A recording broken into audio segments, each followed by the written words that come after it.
Shalom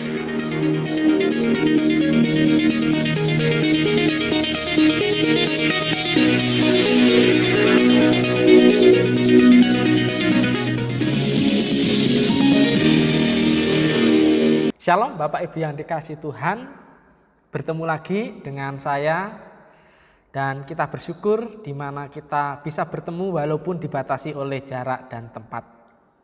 Di dalam situasi dan kondisi yang tidak menguntungkan di dalam kehidupan kita, ternyata pertumbuhan kerohanian itu sangatlah penting karena mempengaruhi motivasi kita, tindakan kita, pikiran kita, dan ucapan. Semakin kita bertumbuh di dalam Tuhan, tentunya perubahan-perubahan yang positif akan terjadi dan kehidupan kita boleh menjadi berkat bagi orang-orang di sekeliling kita dan nama Tuhan dipermuliakan. Mari kita berdoa bersama. Tuhan yang kami kasihi, kami bersyukur atas kemurahan-Mu. Jikalau Engkau izinkan kami bersama-sama belajar akan firman-Mu, berkatilah setiap kami supaya boleh sungguh-sungguh mengerti dan memahami firman Tuhan. Berkati hamba-Mu yang penuh keterbatasan, kekurangan, bahkan memiliki dosa ini. Kiranya Tuhan memampukan sehingga firman-Mu dapat disampaikan dengan baik dan setiap jemaat boleh terberkati. Di dalam nama Tuhan Yesus kami sudah berdoa dan mengucap syukur. Haleluya, amin. Bapak, Ibu, dan Saudari yang dikasihi Tuhan, mari kita buka Alkitab kita yang diambil dalam Mazmur pasal 11 ayat yang pertama sampai ayat yang ke-7.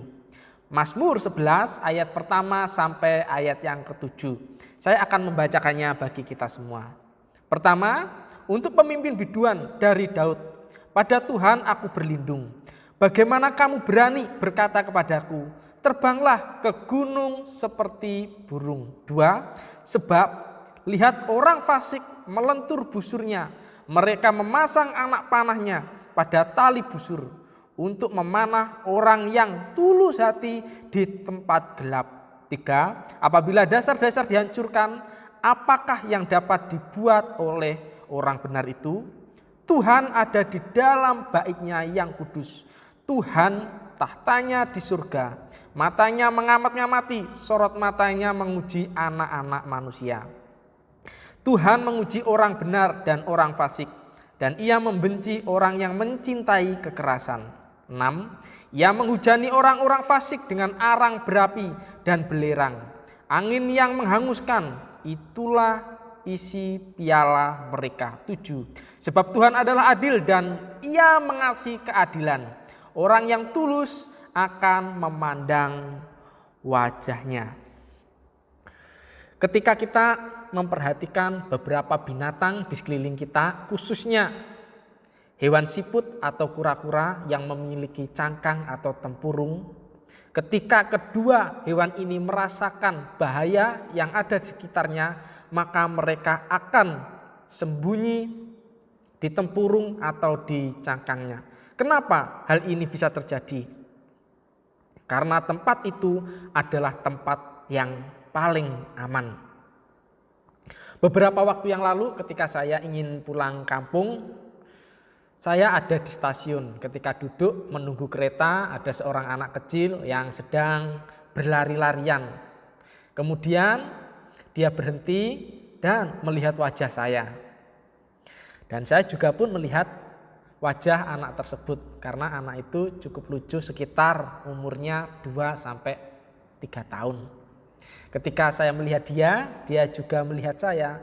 Lama-lama wajahnya itu tidak memberikan senyuman, tetapi anak ini lama-lama malah menangis. Kemudian dia berlari ke tempat ibunya dan memegangi celana ibunya tersebut. Saya berpikir, kenapa anak ini lari? Apakah wajah saya horor atau menakutkan seperti itu? Tetapi yang saya dapat ambil dari seorang anak kecil ini adalah dia berlari untuk mencari tempat yang paling aman, tempat mana dia berlindung, yaitu adalah mamanya. Demikianlah dengan kehidupan kita sebagai orang-orang percaya. Ada sebagian pergumulan atau permasalahan yang mungkin bisa kita selesaikan. Ada beberapa bagian masalah yang mungkin tidak kita bisa selesaikan. Siapakah tempat perlindungan kita? Ataukah tetap kekuatan diri sendiri? Tentunya tidak, yaitu tempat perlindungan yang paling aman itu adalah Tuhan. Saudara dan saudari yang dikasihi Tuhan, ketika kita membaca Mazmur ini, ternyata ditulis oleh Daud, di mana dia merefleksikan akan pengalamannya secara pribadi bersama dengan Tuhan. Dan kemudian dia nyanyikan di suatu peribadatan di Israel pada saat itu. Refleksi apa yang Daud ingin ungkapkan di pasal yang ke-11 ini? Dia merefleksikan bagaimana pengalamannya bersama dengan Tuhan ketika mengalami bahaya. Ada dua kemungkinan bahaya yang terjadi yang ditulis oleh Daud, yang menunjang juga di Mazmur pasal yang ke-11. Yang pertama adalah dia dikejar oleh Saul dan mau dibunuh. Dan yang kedua, melarikan diri dari kudeta Absalom. Kedua teks ini, yang pertama dari 1 Samuel 24 ayat yang pertama sampai ayat yang kedua, dan yang kedua adalah 2 Samuel 15 30 sampai 32 menjelaskan persamaan, yaitu sama-sama pergi ke gunungnya. Yang pertama yaitu ke Gunung Batu Kambing Hutan, dan yang kedua adalah gunung atau Bukit Zaitun. Tetapi teks ini merujuk kepada hal yang pertama, karena pada saat itu Daud diburu oleh pemanah-pemanah yang cukup banyak. Saudara yang dikasihi Tuhan, ketika kita juga membaca struktur teks yang ditulis oleh Daud ini cukup unik, karena ayat pertama menjelaskan pengakuan iman, 2-3 permasalahan, 4 inti pengakuan iman, 5-6 permasalahan terjadi, 7 adalah pengakuan iman Daud.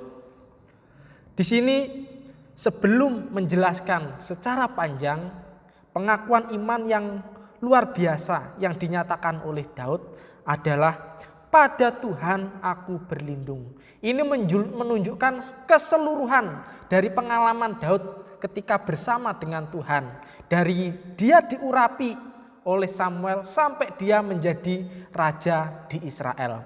Pertama, dia diselamatkan oleh Tuhan ketika berperang melawan Goliat. Dia diselamatkan oleh Tuhan ketika melawan bangsa Filistin. Dia diselamatkan dari pengejaran Saul, dan yang terakhir dia juga diselamatkan oleh Tuhan karena kudeta Absalom. Perlindungan demi perlindungan terus terjadi di dalam kehidupan Daud pada saat itu. Demikianlah dengan kita. Kita ada sebagaimana kita ada saat ini itu bukan karena kekuatan dan kehebatan kita saja, tetapi ada campur tangan perlindungan Tuhan yang terus menyertai kehidupan kita sampai sekarang ini. Tuhan terus menghindarkan kita dari bahaya-bahaya yang mungkin saja bisa mencelakakan kehidupan kita. Tetapi ketika kita mengakui bahwa Tuhan, aku berlindung, ini menunjukkan bahwa kita bersandar kepada Tuhan. Kita bersyukur kepada Tuhan karena Dia adalah tempat perlindungan yang begitu luar biasa. Tetapi terkadang di dalam kehidupan kita sebagai manusia, kita menyadari Tuhan adalah tempat perlindungan. Namun terkadang kita mengalami keputusasaan dan seakan-akan kita meragukan akan perlindungan Tuhan tersebut. Mengapa kita bisa berputus asa ketika menghadapi bahaya atau pergumulan? Yang pertama adalah ada orang-orang yang menasihati kita, tetapi nasihat itu kuranglah tepat.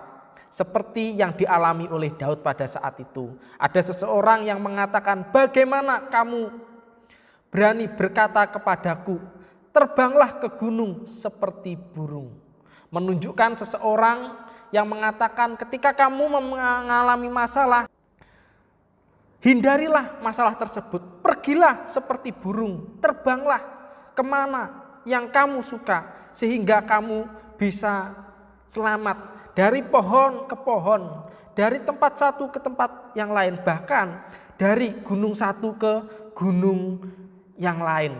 Permasalahan yang ada di hadapannya tidak dihadapi, tidak diselesaikan, tetapi dihindarkan. Ini merupakan suatu hal yang kurang tepat menurut saya. Karena ada permasalahan-permasalahan yang harus diselesaikan. Beberapa tahun yang lalu ada seorang anak yang pernah sharing kepada saya bahwa dia ingin main gitar, umurnya sekitar 6 tahun. Ketika dia melihat guru sekolah minggunya mengiringi di persekutuan rumah tangga. Begitu bagus, begitu indah main gitarnya.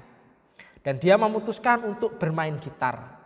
Kemudian pada hari Minggu dia mengajukan diri untuk meminta tolong mengajari guru sekolah minggunya bermain gitar. Dan gurunya sangat senang sekali. Dia memberikan kertas, sana ballpoint, dan anak ini diminta untuk menuliskannya walaupun tulisannya kurang bagus. Kemudian setelah selesai dengan ibunya menulis, itu diserahkan kembali kepada guru sekolah minggunya. Dan di atasnya ada kunci, yaitu D, G, dan A. Kemudian anak itu diberikan gitar untuk dia bisa memakai kunci tersebut. Walaupun sangat sulitnya anak ini mau belajar. Walaupun di situ masih jelek main gitarnya, gurunya sangat senang sekali. Ketika gurunya pergi, beberapa temannya mengatakan, kamu itu nggak bisa main gitar karena badan kamu sama gitarnya itu lebih besar gitarnya. Tetapi anak ini terus mau belajar bermain gitar pada saat itu. 1 minggu, 2 minggu, 3 minggu, sampai 1 bulan dia bermain gitar. Tetapi pada saat itu dia menyadari, saya tidak bisa hanya bermain gitar 1 minggu sekali. Akhirnya ada waktu yang kosong, dia pergi ke gereja dan meminjam gitar gereja. Ada seorang ibu yang berkata di situ, "Dek, kamu main gitar ya?" Seperti itu. Jari-jari kamu itu masih kecil, belum bisa menekan semuanya. Kalau bisa menekan mungkin suaranya bagus. Seperti itu. Mungkin adik harus belajar main gitar nanti kalau sudah berumur belasan tahun. Akhirnya lama-kelamaan anak ini kecewa dan tidak bermain gitar lagi. Saudara yang dikasihi Tuhan, terkadang nasihat-nasihat atau perkataan-perkataan orang-orang yang ada di sekeliling kita itu tidak memotivasi kita untuk melakukan segala sesuatu yang baik dan positif. Terkadang malah menjatuhkan kita. Tetapi di sini respon yang harus kita miliki adalah kita tidak boleh mendengarkan hal-hal yang kurang baik tersebut. Melainkan kita tidak boleh berputus asa dan menyerah. Kita harus berjuang supaya hal-hal baik itu terjadi dan kita bisa melewati rintangan-rintangan yang ada. Walaupun nasihat-nasihat ini tidak bagus, ya kita terima saja. Masuk telinga sebelah kiri, keluar telinga sebelah kanan, dan kita harus berjuang. Dan yang kedua adalah kita harus memotivasi kita sendiri, tidak takut akan masalah yang terjadi. Dikatakan, sebab lihat orang fasik melentur busurnya, mereka memasang anak panahnya pada tali busur untuk memanah orang yang tulus hati di tempat gelap. Artinya bahwa ketika ketidakadilan, ketika permasalahan itu merasa tidak menguntungkan kita, tidak berdasarkan kebenaran, tidak berdasarkan peraturan, kita tetap terus berjuang dan kita menyerahkan pergumulan kita itu kepada Tuhan. Ketika kita membaca di dalam 1 Samuel 24 ayat yang kedua, setelah Saul selesai pergi berperang melawan orang Filistin dan beristirahat, anak buahnya datang dan memberikan kabar bahwa Daud ada di gunung En-Gedi. Kemudian Saul bergegas memerintahkan 3.000 orang untuk memburu Daud dan membunuhnya. Ada yang pergi ke kampung-kampung, ke rumah-rumah, dan juga pergi ke tempat ternak untuk mencari di manakah Daud. Bahkan mereka juga pergi ke gua-gua untuk menemukan orang yang mereka cari. Dan pada ayat yang ketiga dikatakan, apabila dasar-dasar dihancurkan, apakah yang dapat dibuat oleh orang benar itu? Artinya apa? Daud di sini mengeluh, bagaimana bisa orang yang melanggar peraturan ini tetap dipelihara, tetap diberikan kekuasaan seperti Saul. Saya ini adalah orang benar, saya ini tidak memiliki kesalahan kepada Saul. Kenapa Saul ini ingin membunuh saya? Dan pada saat itu juga di sisi lain Saul memang salah, karena di dalam peraturan itu tidak boleh membunuh orang yang bersalah sesuai dengan aturan Taurat pada saat itu, tetapi dia melanggarnya karena tidak mau kekuasaannya diambil oleh Daud. Saudara, ada sebuah perusahaan yang membuat atau membuka lowongan kerja. Ada 3 fase yang harus diikuti supaya diterima di perusahaan tersebut. Yang pertama adalah tes tulis, yang kedua adalah tes psikologi, dan yang terakhir adalah tes wawancara. Ada seseorang yang sudah mengikuti kedua tes tersebut lulus dan akhirnya tes wawancara dan dapat menjawab semua pertanyaan yang diajukan kepadanya. Tetapi setelah pulang 3 hari kemudian ia mendapatkan email bahwa tidak diterima di perusahaan tersebut, sehingga dia mencari pekerjaan lain. 2 minggu kemudian, ketika dia duduk-duduk di perusahaan yang pernah dia mendaftar beberapa waktu yang lalu, ada seorang karyawan di perusahaan tersebut. Kemudian mereka mengobrol bersama dan karyawan baru itu mengatakan dia bersyukur diterima oleh perusahaan yang selama ini dia bekerja beberapa waktu ini. Karena apa? Di situ tunjangannya cukup besar. Dan orang ini bertanya yang telah mengikuti tes ini, bagaimana bisa masuk di perusahaan tersebut? Orang yang baru kerja tersebut mengatakan dia menyuap orang-orang dalam perusahaan tersebut. Saudara, jika kita di posisi orang yang telah ikut tes dan hidup jujur, apa respon kita? Tentunya kita pasti akan marah. Tentunya kita merasa tidak adil.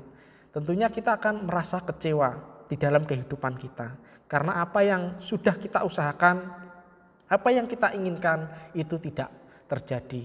Orang yang melakukan kecurangan malah mendapatkan apa yang mereka inginkan. Hal yang Tuhan inginkan ketika mengalami hal tersebut adalah kita tetap berlindung kepada Tuhan. Ada 2 opsi yang bisa kita lakukan. Terus melanjutkan perjuangan untuk menyatakan keadilan tersebut, atau kita menyerahkan segala sesuatunya kepada perlindungan Tuhan. Dan kedua-duanya adalah baik. Dan kedua-duanya adalah benar. Tetapi intinya apa?